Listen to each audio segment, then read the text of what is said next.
আজ শুধু বিএনপি নিয়েই কথা। বিএনপি তো গালাগালি করিচ্ছে, আরেকটু গালাগালি করার সুযোগ পাইল আর কি। আগে তিনজন মুরব্বী নিয়ে কথা, মুরব্বী নেতা নিয়ে কথা। আগে মাপছে আনি প্রত্যেকে শ্রদ্ধাভাজন রাজনীতিবিদ। প্রথমে মির্জা ফখরুল ভাই। মির্জা ফখরুল ভাই কইছেন ইউনূস সাহেব দয়া কইরা তাড়াতাড়ি নির্বাচনটা দেন। আর সরকারকে ইউনূস সাহেবকে বলতেছি, আপনিও দয়া করে এটা তাড়াতাড়ি করেন। তাড়াতাড়ি করলে কি হবে, যে জনগণ ভোট দিয়ে তার নিজস্ব সরকার তৈরি করতে পারে। দেখেছেন সুর নরম হয়েছে। কি হুঙ্কার দিচ্ছিল বিএনপির লোকজন। 3 দিন আগে গেছিল নির্বাচনের দাবিতে মাঠে নামিচ্ছে বিএনপি। আন্দোলনের হুমকি দিয়েছিল বিএনপি। করেন করেন আন্দোলন, ঈদ তো গেছে, করেন আন্দোলন, নাকি সামনের ঈদের পরে করবেন। এই হুঙ্কার আবার ইন্ডিয়ান পত্রিকা আসে, দেখেন কি লিখেছে। ভোট কবে পরিষ্কার বলুন, বাংলাদেশ যেন গাজা না হয়। সংস্কারের দোহাই দিতেই ইউনূসকে তোপ বিএনপির সাফ কথা। এদেশের মানুষ নিজস্ব সরকার দেখতে চায়। দেখি যাও ইন্ডিয়ান পত্রিকায় কি হেডিং দিছে। ইন্ডিয়ানদের নির্বাচন নিয়ে তো কুরকুরে নি কেন বলেন তো। আমরা যদি আমাদের আক্কেল কাজে লাগাই, ইন্ডিয়া জিন্দিগিতে এমন কিছু বলবে না বা এমন কিছুতে সাপোর্ট করবে না যাতে বাংলাদেশের মানুষের ভালো হবে। ইন্ডিয়ানরা যা বলবে ঠিক তার উল্টা দিকে দাঁড়াবেন। ইন্ডিয়া যদি বলে না নির্বাচন এখন তা ঠিক হবে না, প্রফেসর ইউনূসের সরকার আরও থাকুক, আপনি তখনই কবেন প্রফেসর ইউনূসের পদত্যাগ চাই, প্রফেসর ইউনূস ক্ষমতা ছাড়ো, বুঝাও। রাজনীতি কালে খুব জটিল কিছু না। ইন্ডিয়া যা কবে তার উল্টা দিকে আমাদের মঙ্গল। আর বাংলাদেশের কারো কথা যদি ইন্ডিয়ার সাথে সবসময় মিলে যায়, তাহলে বুঝবেন ওই হালায় কলকাতা হারবাল খাইছে, হালা ইন্ডিয়ান মাল। মির্জা ভাই ইঙ্কা করে কলে তো হবি না, আপনাকে না গান গাওয়া লাগবি, গান গেয়ে কওয়া লাগবি। একটা গান বানিয়েছি শুনবেন, হ্যাঁ বাড়িতে না প্র্যাকটিস করে মাইকের সামনে গাবেন। আমরা খুব ফাইন হয়েছে মির্জা ভাই, শুনবেন, শুনেন। নির্বাচন, আহা নির্বাচন, নির্বাচন চাই নির্বাচন, তা না হলে ইউনূস যাবে নির্বাসন। দিতে হবে নির্বাচন এই ডিসেম্বরে, তা না হলে আন্দোলন রাজপথে ঘরে ঘরে। আর নয় আন্দোলন রোজা ঈদের পরে, এবার হবে হবে ঠিক ডিসেম্বরে নির্বাচন, আহা নির্বাচন। এইবার আসেন দেখি বিএনপি কেমনে ইন্ডিয়ান পয়েন্ট ফেরি করে, সেটাই না দেখি। বিএনপির রিকমেন্ডেশনে হওয়া পররাষ্ট্র উপদেষ্টা তহিদ সাহেব আর বিএনপি নেতার ছোট ভাই জসিম ইয়া ডিসুম ডিসুম ডিসুম ডিসা আসা না, এই যে এডিটার সাহেব এটা দেখাল না এই জসিমের ম্যাচ পিট মেলা দিন দেখি না, এটা দেখাল না।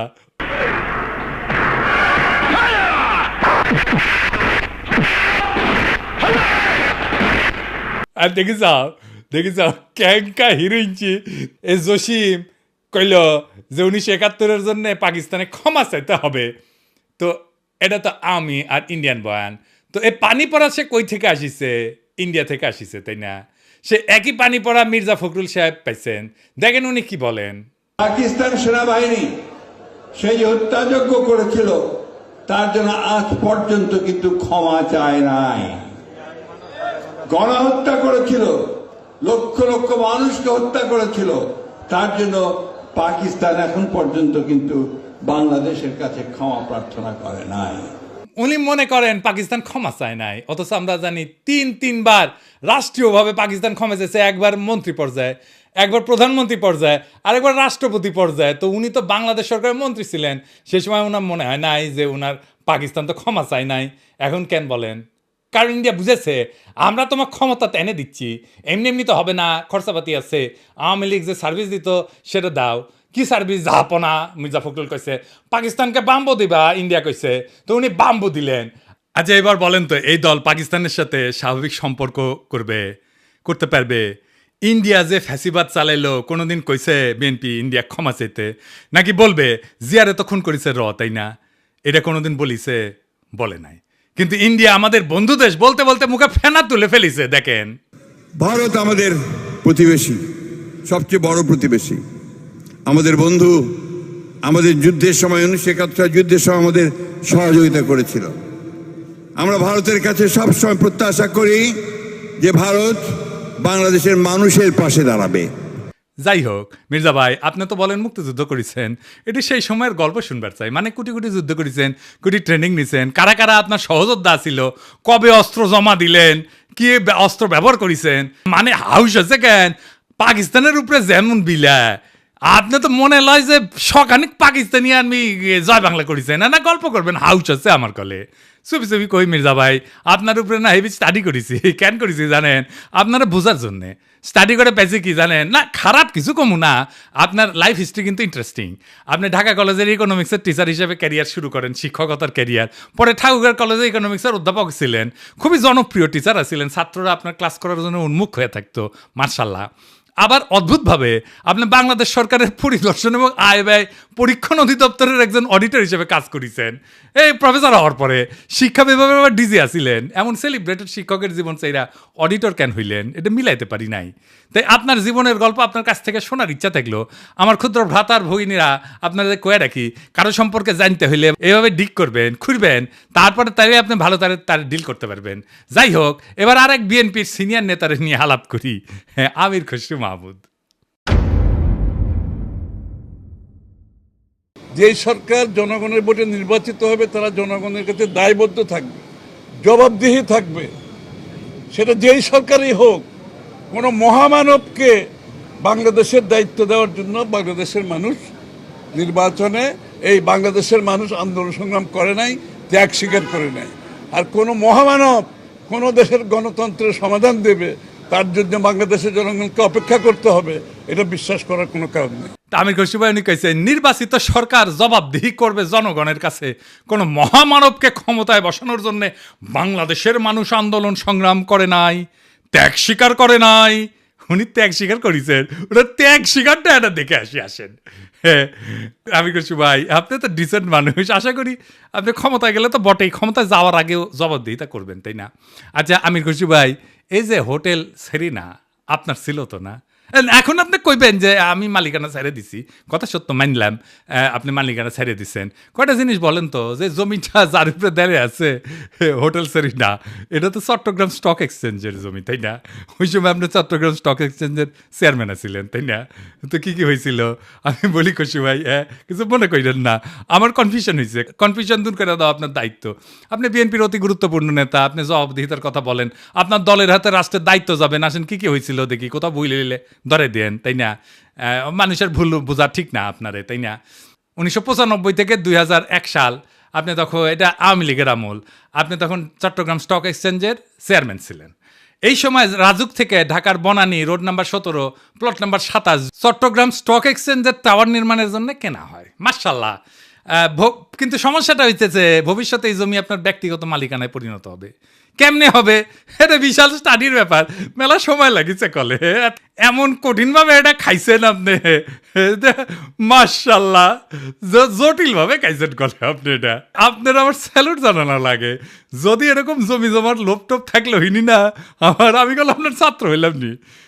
কি চমৎকার ভাবে যে আপনি খাইছেন এটা। তো জমিটা পাইছেন, রেজিস্ট্রেশন হয়নি এখনো রাজুক থেকে। তো 25শে সেপ্টেম্বর 1999 সালে 74তম বোর্ড মিটিংয়ে চট্টগ্রাম স্টক এক্সচেঞ্জে সিদ্ধান্ত হয় যে প্লটটা ডেভেলপারকে দেবেন। ডেভেলপারটা ঠিক করে ফেলেন, আপনার নাম হচ্ছে গোলাম সারোয়ার। মুশকিলটা হইতেছে উনি আপনার ভগ্নিপতি। তখন প্লটের রেজিস্ট্রেশনই হয় না। রেজিস্ট্রেশন হওয়ার আগে আইনত আপনি ডেভেলপার নিয়োগ দিতেই পারেন না। আপনি ডেভেলপারকে নিয়োগ দেন ওই মিটিংয়েই, এটা একটা প্রক্রিয়ার লঙ্ঘন, কারণ এটা তো আপনার ব্যক্তিগত প্রতিষ্ঠান না। 19 জানুয়ারি 2000 সালে রাজুকের সাথে রেজিস্ট্রেশন হয় আপনার চট্টগ্রাম স্টক এক্সচেঞ্জের। আপনি চেয়ারম্যান থেকে নিজের ভগ্নিপতিকে ডেভেলপারের দায়িত্ব দিতে পারেন? হ্যাঁ, আপনি মুরব্বী মানুষ, জিজ্ঞেস করলাম আর কি।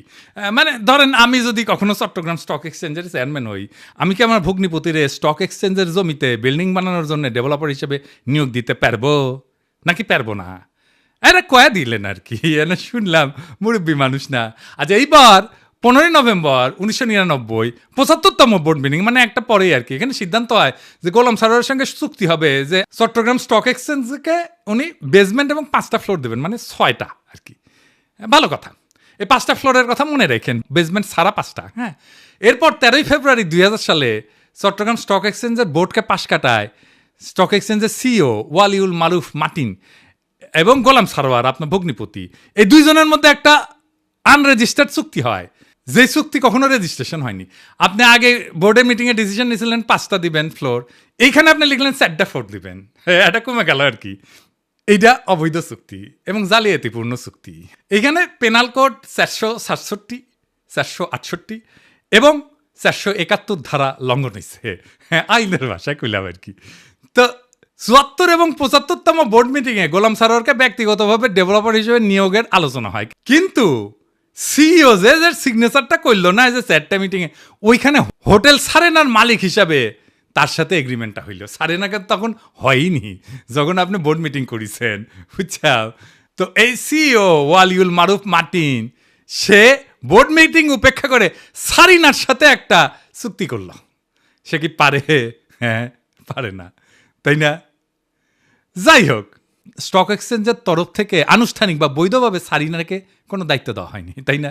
হ্যাঁ, বোর্ডকে পাশ কাটায় যে আপনি সারিনাকে দায়িত্ব দিলেন, এটা আপনি পারেন না। এরপর 23শে মে 2000 সালে গোলাম সারোয়ার মানে আপনার ভগ্নিপতিরে একটা পাওয়ার অফ অ্যাটর্নি দেওয়া হয় যাতে জমি বন্ধক দেওয়া, আর্থিক ক্ষমতা দেওয়া হয়, কিন্তু ওইটাতে আবার কোনো ফ্লোর বন্টনের উল্লেখ নাই। এই চুক্তিতে বোর্ড অনুমোদনেরও উল্লেখ নাই। 10ই জুলাই 2000 সালে আপনি এবং বাবি আপনার স্ত্রী সারিনার 50% শেয়ারের মালিক হয়ে যান, কিনে নেন আর কি। কি টাকা দিচ্ছেন কে জানে। হ্যাঁ, ভগ্নিপতিকে রাস্তা তৈরি করে দিচ্ছেন, এখন নিলেন শেয়ার। 2010 পর্যন্ত হোটেলের মালিকানা ছিল আপনার। এইভাবে প্রাতিষ্ঠানিক সম্পদকে পারিবারিক ব্যবসায় রূপান্তর করে ফেললেন। এটা একটা জ্ঞাত ষড়যন্ত্র, ইংরেজিত কয় ক্রিমিনাল কনস্পিরেসি। ইংরেজিত যেহেতু কইছে ঠিকই কইছে। হ্যাঁ, 20শে নভেম্বর 2004 সাল রেজিস্ট্রেশন হয় জমিটার গোলাম সারোয়ারের নামে। অদ্ভুত ব্যাপার। তবে দলিলে সম্পূর্ণ ভবনের উল্লেখ নাই, দামে ব্যাপক গড়মিল দেখানো হয়, এটি সরকারকে রাজস্ব ফাঁকি দেওয়া হয়। দলিলে প্রকৃত দাম না দেখানো পেনাল কোডের 420 সিটিং এই ধারার আওতায় পড়ে। এইবার ভবন নির্মিত হয় আলহামদুলিল্লাহ। জিলাপি টিলাপি খাওয়া হয়, বিলার টিলার দেওয়া হয়। ভবনের অনুমোদন ছিল কত? 15 তলার। আপনি ভবনটা বাড়াইছেন কত? 20 তলা, 5 তলা এক্সট্রা। 12 হাত কাকুরের 13 হাত বেশি দেখেছি না, সেরকম 15 তলা অনুমোদিত বিল্ডিং এর 20 তলা হয়ে যাওয়া দেখলাম আমরা। এটা রাজুকের নিয়ম ভঙ্গ কইরা অবৈধ নির্মাণ, নগর উন্নয়ন আইনের গুরুতর লঙ্ঘন। আর চট্টগ্রাম স্টক এক্সচেঞ্জের 4টা ফ্লোর পরে এটা কমায় 4টা করা হয়েছিল না, সেটা আসলে যে অতিরিক্ত ফ্লোর বানায় দুটো থেকে দেওয়া হয়েছে। মানে মাছের তেলে মাছ ভাজিছেন, পুরা বিল্ডিং আর জমিন মালিক হয়ে গেছে আমির খুরশি মাহমুদের পরিবার। বুঝেছাও? মজার এই দারুণ চালাকি কইরা এমন একটা জায়গায় আপনি সম্পদ বানাইলেন, কি ফাইন সিস্টেম কইরা। আচ্ছা, খালেদা জিয়া এতিমখানার টাকা সরান নাই, টাকা ব্যাংকে ছিল, কিন্তু উনি নাকি নিয়ম মানেন নাই, তাই উনারে জেলে নিল হাসিনা। আপনার নামে কেন কোনো মামলা হইল না? আপনি তো বলেন আপনার মালিকানা নাই। মালিকানা ছিল তো ওই সময়, এক সময়, তাই না? ওই মালিকানার কি আপনি নিতে পারেন? আপনি ডিউ ডিলিজেন্স করেছিলেন? করেন নাই। আপনি জানতেন না 15 তলার পারমিশন নিয়ে 20 তলা বানানো হয়েছে? হ্যাঁ, তাও তো শেয়ার কিনেছেন। আপনার তো ডিউ ডিলিজেন্সই ধরা পড়ে যাওয়ার কথা। এই সারিনাতেই তো আপনি আবার ফার্মের বাসায় দান্দিক বোকা চোদাদের নিয়ে মিটিং করেন, কমিউনিস্টদের নিয়ে। ইনভেস্টমেন্ট সামিটের টাইমেও মিটিং করেছিলেন। আপনার কি প্রফেসর ইউনুসকে জবাবদিহিতার কথা বলা মানায়? আমি খুশি ভাই। হ্যাঁ, আগে দেখতাম মানুষ রাজনীতি করতে এসে গরিব হয়, বাংলাদেশে দেখতেছিস খালি সবাই বড় লোক হয়, বড় লোক হয়, বড় লোক হয়, টেকায় খালি টেকা। আমির খুশি ভাই, এটাই সমস্যা কি? সমস্যা হচ্ছে টেকা কামানোর জন্য রাজনীতি যদি কেউ করে, তার মাথার তো খালি টেকা আর ধান্দা ঘুরবি। রাষ্ট্র তো একটা হিউজ রিসোর্স, তাই না? ওই রিসোর্সের মালিকানা নেওয়াটাই কি রাজনীতি? আপনি তো রিক্সাওয়ালা, ঠেলাওয়ালা, গার্মেন্টস শ্রমিক, বাস শ্রমিক, কৃষক, ক্ষেতমজুর, ক্ষুদ্র ব্যবসায়ীর কথা ভাবতে পারবেন না। দল মুরুক্ষ সদাদের পাবেন, আইসা গালাগালি করবে। শীর্ষ নেতারা মেদিনীপুরের ভাষায় কথা বলবে, আর মুরুক্ষ সদাদের আইসা আমার মালওয়ান করবে, গালি দিবে। সব আর্কাইভ করা আছে। ইলেকশনের আগে গালির কোলাস কইরা কোন নেতার সাথে ওই মুরুক্ষ সদা ছবি তুলিছে, সেগুলো দিয়ে এপিসোড বানাবনি। মিলিয়ন মিলিয়ন দেখে দেখবি, ফ্রি ক্যাম্পেইনে করে দিব। আমি কিছু ভাই, আমি তো আমার শেষ হয়নি কথা। এটা কেস স্টাডি লিখেছি আপনার সারিনা কেলেঙ্কারি নিয়া। এই কিচ্ছা একাডেমিয়াতে ঢুকাই দেবো, খালি আওয়াজ দিচ্ছি না, আমার কথাবার্তা হয়ে গেছে কলে ফাইনাল। কেস স্টাডির নাম দিচ্ছি কি জানেন? The hotel Sarina controversy, conflict of interest and abuse of power in Bangladesh. এটা মেলা জায়গাত পড়ানো হবি, এটা কর্পোরেট গভর্নেন্সে পড়ানো হবি, কনফ্লিক্ট অফ ইন্টারেস্টে পড়ানো হবি, ম্যানেজমেন্টে পড়ানো হবি, পলিটিক্যাল সায়েন্সে পড়ানো হবি। কোনটি না, কতগুলো জায়গায়। আর দিন সাথে যাবি ফাইনাল করার জন্যে, আপনি বিখ্যাত হয়ে যাবেন। কইছিলাম না আমাকে লেরো না। হ্যাঁ, কাকে লেরতে কাকে লেরে ফেলেছেন। এবার মির্জা আব্বাস ভাই। মির্জা আব্বাসের ভাবিছিলাম কিছু কমু না, এরে ওরে দিয়া মেসেজ পাঠায়, আমি যেন আর কিছু না কই, আমি যেন তারা না ধরি। আবার নিজে তার দলের কর্মীদের লালায় দেয়, কয় নাকি সোজা হয়ে যাব। শুনেন। আপনার ফেসবুক চালান নাকি? চালান? জবাব দেন না কেন? জবাব নাকি ফেসবুকের মধ্যে উল্টাপাল্টা কথা রাখে, জবাব দিয়ে দিয়ে এগুলা সোজা হয়ে যাবে। মিথ্যা কথা বলবেন, অপপ্রচার করবেন, অপকথা বলবেন, কথা বলবেন, কুকথা বলবেন, একটা মানসিক চরিত্র হরণ করবেন, এগুলো কি ভাই? আমরা রাজনীতি ছেড়ে দেবো, আপনারা একটু দেশে আসেন। আপনাদের অনেক জ্ঞান, আপনাদের অনেক বুদ্ধি, আপনাদের জ্ঞান বুদ্ধি আমাদের অনেক প্রয়োজন। আপনারা দয়া করে দেশে আসেন, বুদ্ধি দেন, কথা বলেন, কাজ করেন, মেনে নেব। আমরা রাজনীতি করবো না, আপনারা আসেন না। দেশে আসেন, দেশে আসেন, এই কথাটা আপনার দলের ভারপ্রাপ্ত চেয়ারপারসনরা কইতে পারেন না? আমি কি দেশে গেলে আমরা প্রাইম মিনিস্টার বানাবেন? ভারপ্রাপ্ত চেয়ারম্যানরা তো প্রাইম মিনিস্টার বানাবেন, আমারও তো বানাবেন না। দেশে আমারে ডাকেন কেন? উনারে ডাকেন। কয়দিন আগে কইছিল না সংস্কার করলে ছুঁড়ে ফেলে দিবি, আবার কি কইছে? আমি কখনো কই নাই। 2 দিনে কথা ঘুরে ফেলছে। কে সোজা হয়ে যায় দেখি চাও কে সোজা হয়? হ্যাঁ, দেশে দাগ ইচ্ছে যে ভাবিচ্ছে যে দেশে গেলে দাবরানি দিবি, আমার দাবরানি কেমনে দিবি জানেন? এই যে তার দলের নেতা স্কুল শিক্ষকের কলজা টেনে ছিঁড়ে ফেলাতে চায়, দেখি চাও। টানি ছিঁড়ি ফেলবো, একবারে টানি ছিঁড়ি ফেলবো তোমার। সেনো তুমি, সেনো চলো, তোমার খারাপ খুব আমাদের একবারে নিশ্চিন্ন করে দিব তোমার। কি কথা বলো তুমি? সেনো বিবি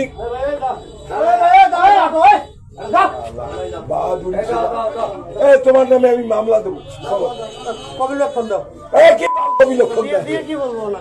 কি বলবো ও দাও, আমি ও থানা দেয়া, আমি ওখানে ইজাহার লিখবো, লিখি ওকে অ্যারেস্ট করে দিয়ে তারপরে আমি আসবো। কুড়িগ্রামে কি কয় ক্ষমতা না আসতে আসতেই এই শুরু করেছেন। ক্ষমতা গেলে কি করবেন এটা পাবলিক জানে। আপনাদের তো উন্নতি হইতেছে না, ক্রমাগত অবনতি হইতেছে। দুঃশাসন শুরু করলে আবার লড়াই শুরু করব। দেশের মানুষকে তো আর অরক্ষিত রাখা যায় না। মির্জা আব্বাস ভাই, আমি সোজাই আছি, কিন্তু আপনারা একেবারে ফ্ল্যাট করে দিব, একেবারে হুতায় দিব, উঠবার পারবেন না। এই বুড়া বয়সে আপনি কল্পনা করতে পারতেছেন না আপনারা আমি কোন দিক দিয়ে ধরবো। মিশা কথা আমি কইছি, কোন কথাটা মিশা কইছি কইবেন? হ্যাঁ, কোন সেক্টরে মুক্তিযুদ্ধ করেছেন, কার সাথে যুদ্ধ করেছেন? আমি নানাভাবে ক্রস চেক করিয়া কইছি আপনি বালের মুক্তিযুদ্ধ করেছেন, মুক্তিযুদ্ধের নামে মিথ্যাচার করেছেন। দিন বদলাইছে মির্জা আব্বাস ভাই, শেরের উপরে শোয়াশের আছে। শোনেন মির্জা আব্বাস ভাই, মানুষের 3টা জিনিস ডরায়, এই ডর দেখায় মানুষের শাসন করছেন এতদিন। জানের ভয়, সম্মান হারানোর ভয়, আর সম্পদ হারানোর ভয়। আমার জানের ভয় নাই, সম্মান হারানোর ভয় না, আমার সম্মানই নাই। আপনি কি নিবেন? আর সম্পদ এটাই, এই যে এটা কেড়ে নিতে পারবে না কেউ। আপনার লেসপেন্সারদের পিছে লেগে দিতে পারেন, বালটাও ছিটতে পারবেন না। বাংলাদেশের পলিটিশিয়ানরা দুধে দেওয়া তুলসী পাতা না, সব বিগ শটের আমল নামা বাইর করবো টাই না। এইভাবে এই দুর্নীতি আর দুর্বৃত্তায়নের খাজে খাজে বাংলাদেশের রাজনীতি আজকাল এক অলিক নাট্যশালায় পরিণত হয়েছে, যেখানে দাবি দেওয়া আর আচরণ 2টা ভিন্ন গ্রহে বাস করে। এখানে কেউ মুক্তিযোদ্ধা হয়েও যুদ্ধের ইতিহাস বিকৃত করে, আবার জনগণের শাসনের বুলি আওড়ায় চতুরতায় জনগণের সম্পদকে ব্যক্তিগত সম্পত্তিতে রূপ দেয়। আজ যারা ক্ষমতার বাইরে তারা জবাবদিহিতার গান গায়, কাল যখন তারা ক্ষমতায় তখন জবাবদিহিতার ঊর্ধ্বে ওঠায় হয় তাদের অভিষ্ট। রাজনীতি আজ জনগণের না, নিজের ভাগ্য বদলানোর জাদুর কাঠি।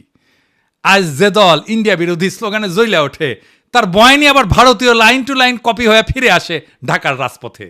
যারা বলেন আমরা নির্বাচিত সরকার চাই, তারাই আবার নির্বাচন আগে নয় পরে টাইপের গানের লিরিক গায়। কেন? হ্যাঁ, কারণ এবার মিউজিক ইন্ডিয়া বানাইছে। আর আপনি যদি জনগণের পক্ষ নিয়ে কথা বলেন, আপনাকে বলা হবে তুই কিসের দেশপ্রেমিক। অথচ প্রশ্ন করার সময় এখনই। জানতে চাই, আপনি যদি জবাব দিতে চান, নিজে কবে জনগণের সামনে দাঁড়ায় জবাব দিছেন?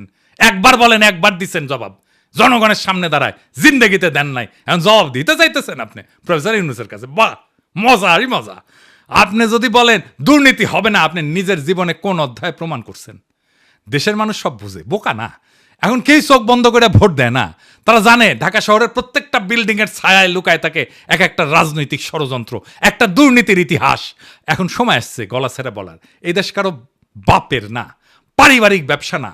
এদেশের জমি, গ্যাস, শিক্ষা, ভোট সবই জনগণের সম্পদ। আর এই সম্পদের হিসাব চাই, জবাব চাই, বাম ডান না, ন্যায় অন্যায়ের মাপকাঠিতে। কারণ আজ আপনারা রাষ্ট্র ক্ষমতা নেওয়ার কথা বলতেছেন, নির্বাচনের কথা বলতেছেন, আপনার বগলে পুরানা লুটের খতিয়ান। এই বাংলাদেশকে আমরা বদলাবো, বাংলাদেশকে আমরা আমাদের স্বপ্ন দিয়ে সাজাবো, আমাদের বর্ষা বিপ্লবের স্মৃতি দিয়ে ভরাবো। এই দেশ আপনাদের মতো নেতাদের না। এই দেশ প্রত্যেক জনতার, প্রত্যেক নাগরিকের। এই দেশের মালিক আমরাই আমজনতা। আমরা যা চাইব, জনতা যা চাইবে, দেশ সেভাবে চলবে। রাজনৈতিক দলের ইচ্ছার কাছে আমাদের ভাগ্যকে আমরা আর বন্ধক দেব না। ইনকিলাব জিন্দাবাদ।